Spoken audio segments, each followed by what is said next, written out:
Every time you buy or sell property, there's a transfer tax. And now San Jose wants properties sold for over $2 million to be taxed more to ease the housing crunch. This is a very small price to pay. In fact, a far lower price than you would pay for the same transaction in Oakland or San Francisco or many other cities. Mayor Sam Liccardo says Measure E would only affect about 2% of homes sold in San Jose. The money is allocated to build affordable housing and fund homeless prevention programs, which we have found is a far more cost-effective way of confronting homelessness, as we've demonstrated with more than 1,000 families over the last year and a half. If passed, the transfer tax would increase an additional 0.75% for homes between 2 and 5 million and have a higher percentage as the price goes up. But that means when you sell a $2 million home, it'll cost an additional $15,000.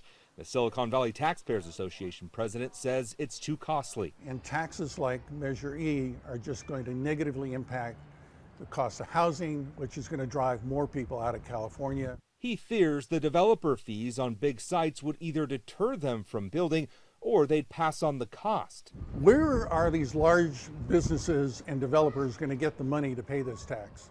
They're going to get it from their consumers or the people they ultimately wind up selling the commercial property or real estate property, residential property to. Measure E is expected to raise up to $75 million per year. It would go right into the general fund, but the mayor says a citizen oversight committee will monitor every dollar spent. We're facing the biggest housing crisis in our city's history.